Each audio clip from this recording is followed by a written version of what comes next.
Assalamualaikum warahmatullahi wabarakatuh. Alhamdulillahirrabbilalamin. Ar-Rahmanirrahim. Maliki yaumiddin. Allahumma shalli ala sayyidina Muhammad wa ala ali sayyidina Muhammad. Amma ba'du. Perkenalkan, nama saya Muhammad Akmal dari kelas F, Prodi Pendidikan Agama Islam, Fakultas Agama Islam. Pada kesempatan kali ini saya akan menjawab beberapa pertanyaan dari soal UAS filsafat. Pertanyaan pertama yaitu demokratisasi pendidikan kerap dianggap sebagai jalan menuju keadilan dan kesetaraan belajar. Analisislah bagaimana prinsip-prinsip demokratis pendidikan dapat diterapkan dalam konteks pembelajaran pendidikan agama Islam di sekolah umum.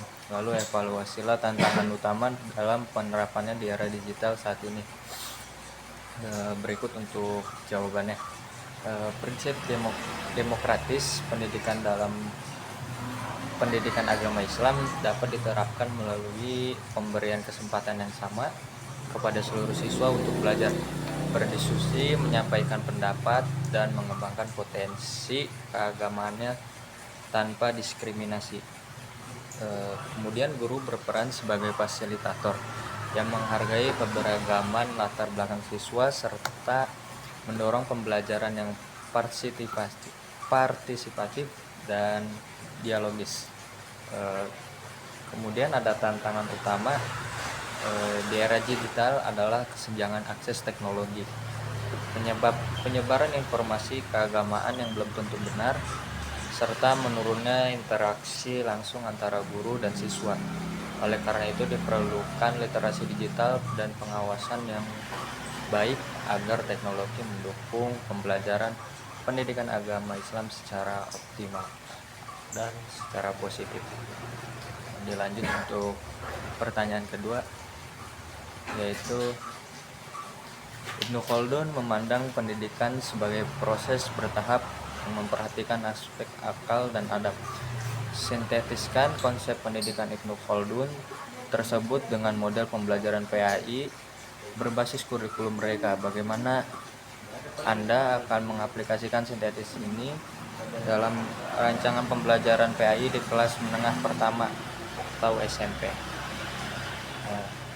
Adapun untuk jawaban nomor 2, yaitu Ibnu Khaldun menekankan pendidikan yang bertahap sesuai kemampuan peserta didik serta mengembangkan akal dan adab secara seimbang. Konsep ini sejalan dengan kurikulum Merdeka yang berpusat pada peserta didik dan pengembangan karakter. Untuk penerapannya di SMP dapat dilakukan melalui pembelajaran proyek, misalnya pada materi akhlak. Siswa mempelajari konsep menghormati orang tua, kemudian membuat proyek kampanye yang bertemakan berbakti kepada orang tua. Dengan demikian aspek pengetahuan, keterampilan, dan adab berkembang secara bersama.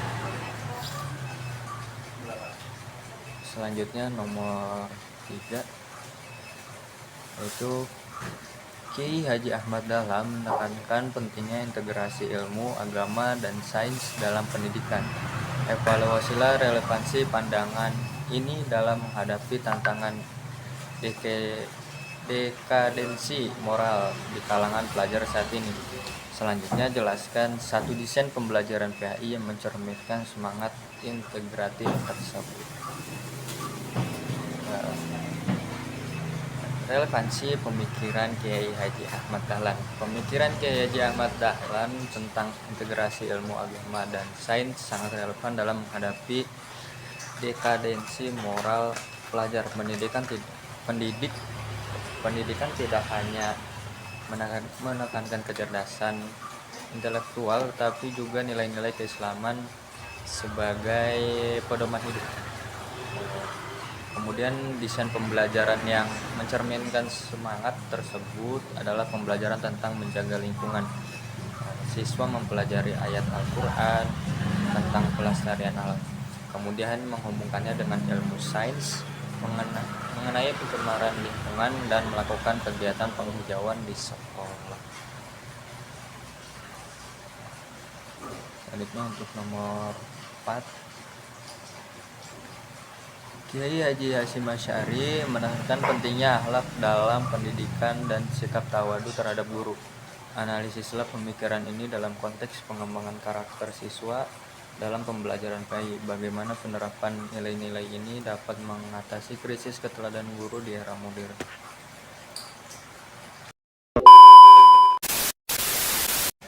Selanjutnya jawaban pertanyaan nomor 4 tentang pemikiran Kiai Haji Hasyim Asy'ari dan pengembangan karakter.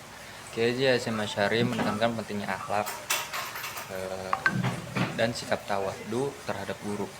Dalam pembelajaran PAI, nilai ini dapat membentuk karakter siswa yang santun, disiplin, dan menghormati orang lain. Untuk mengatasi krisis keteladanan guru, nilai tersebut harus diterapkan tidak hanya kepada siswa, namun guru juga ikut serta menerapkan ilmu yang ada pada pemikiran Kiai Haji Asy'ari, bisa melalui sikap jujur, kemudian adil, bertanggung jawab. Keteladanan guru akan memperkuat pendidikan karakter secara nyata. Jadi tidak selalu berporos kepada murid, melainkan seorang guru harus bisa menjadi teladan yang baik bagi murid itu sendiri. Selanjutnya pertanyaan nomor 5. Ahmad Hasan dalam Persatuan Islam atau Persis menekankan pentingnya purifikasi ajaran Islam melalui pendidikan yang berbasis pada Al-Quran dan Hadis. Analisislah pemikiran ini dalam konteks kurikulum pendidikan agama Islam saat ini. Apakah pemikiran tersebut lebih mendukung konservatisme atau reformisme dalam pendidikan? Berikan argumentasi Anda. Oke. Ahmad Hasan menekankan pemurnian ajaran Islam berdasarkan Al-Quran dan Hadis. Dalam kurikulum PAI saat ini, pemikiran tersebut mendorong peserta didik untuk memahami ajaran Islam berdasarkan sumber yang autentik dan menghargai praktik yang tidak memiliki dasar syariat. Menurut saya, pemikiran ini lebih dekat dengan reformisme karena bertujuan memperbaiki pemahaman umat melalui kembali kepada sumber ajaran Islam yang asli.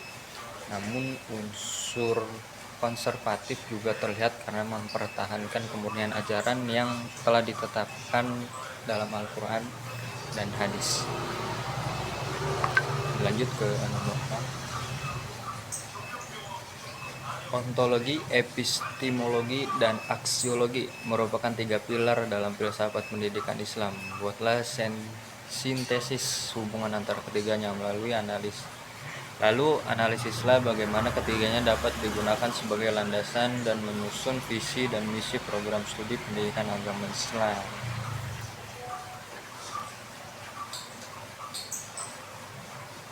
Ontologi membahas hakikat pendidikan Islam, yaitu sebagai makhluk Allah yang harus berkembang secara utuh.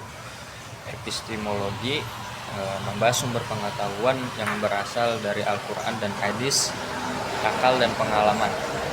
Sedangkan aksiologi membahas tujuan dan manfaat pendidikan untuk membentuk manusia beriman, berilmu, dan berakhlak. Ketiganya menjadi landasan penyusun visi dan misi program studi PAI. Visi diarahkan pada pembentukan karakter atau pembentukan pendidikan profesional dalam Islam, sedangkan misi mencakup pengembangan ilmu, penelitian, dan pengabdian masyarakat berdasarkan nilai-nilai ajaran Islam. Selanjutnya nomor 7.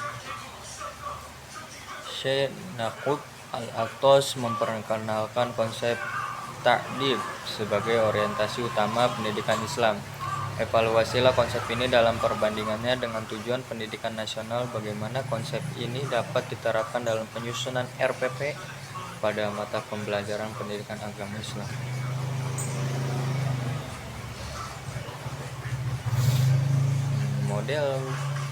pembelajaran interdisipliner Al-Faruqi konsep ta'dib menurut Syekh Naqib Al-Atos. Konsep ta'dib menekankan pembentukan adab sebagai tujuan utama pendidikan. Hal ini sejalan dengan tujuan pendidikan nasional yang ingin membentuk manusia beriman, bertakwa, berakhlak mulia, dan bertanggung jawab. Dalam penyusunan RPPPAI, konsep ta'dib dapat diterapkan dengan merumuskan tujuan pembelajaran yang tidak hanya berfokus pada penugasan materi tetapi juga pembentukan sikap. Misalnya pada materi kejujuran, siswa tidak hanya memahami konsepnya tapi juga membiasakan perilaku jujur dalam kegiatan sehari-hari. Dan yang terakhir, pertanyaan nomor 8. Ismail Ar-Raji Al-Faruqi mengusulkan islamisasi ilmu pengetahuan sebagai pendekatan dalam pendidikan tinggi Islam. Berdasarkan pandangannya, rancanglah atau jelaskan satu model pembelajaran interdisipliner antara PAI dan ilmu sosial, misalnya sosiologi atau ekonomi yang bisa diterapkan di sekolah. Menurut Ismail Roji Al-Faruqi, ilmu pengetahuan perlu diintegrasikan dengan nilai-nilai Islam. Salah satu model pembelajaran interdisipliner antara PAI dan ekonomi adalah materi zakat dan ekonomi syariah. Siswa mempelajari hukum zakat dalam PAI, kemudian menganalisis peran zakat dalam mengurangi kemiskinan melalui pendekatan ekonomi. Selanjutnya, siswa melakukan studi kasus mengenai pengelolaan zakat di masyarakat dan mempresentasikan hasilnya. Model ini membantu siswa memahami keterkaitan antara ajaran Islam dan realitas sosial ekonomi. Pada kesimpulannya, para tokoh pendidikan Islam memiliki peran yang tetap relevan hingga saat ini. Nilai-nilai seperti demokratisasi pendidikan, kemudian pengembangan akal dan adab, integrasi ilmu agama dan sains, pembentukan akhlak, serta islamisasi ilmu pengetahuan dapat menjadi dasar pengembangan pembelajaran PAI yang sesuai dengan kebutuhan zaman modern. Adapun referensi dari jawaban nomor 1 yaitu dari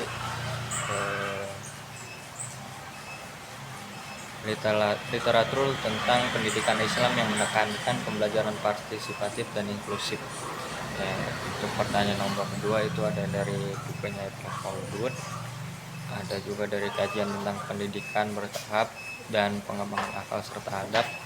Kemudian referensi nomor 3 itu ada dari Ibrahim Jurnal. Kemudian yang keempat juga sama dari Ibrahim Jurnal. Yang kelima itu ada dari buku dan artikel tentang reformisme Islam di Indonesia. Yang keenam itu ada dari buku filsafat pendidikan Islam. Yang ketujuh, konsep ta'dib menurut Syekh Naqib Al-Atos itu ada di The Concept of Education in Islam. Yang kedelapan itu ada dari Ismail Roji Al-Faruqi, Islamization of Knowledge, General Principles and Work Plan.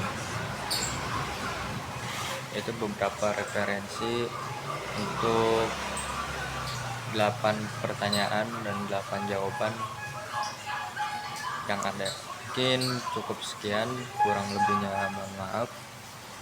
Billahi taufiq wal hidayah, ihdinas siratal mustaqim, wallahu muwaffiq ila aqwamit thoriq. Wassalamualaikum warahmatullahi wabarakatuh. Dale a tu cuerpo alegría Macarena, que tu cuerpo es para dar la alegría y cosas buenas. Dale a tu cuerpo alegría Macarena, Macarena. Dale a tu cuerpo alegría Macarena, que tu cuerpo es para dar la alegría y cosas buenas. Dale a tu cuerpo alegría Macarena, Macarena. Macarena tiene un novio que se llama de apellido Vitorino, y en la jura de bandera del muchacho se la dio con dos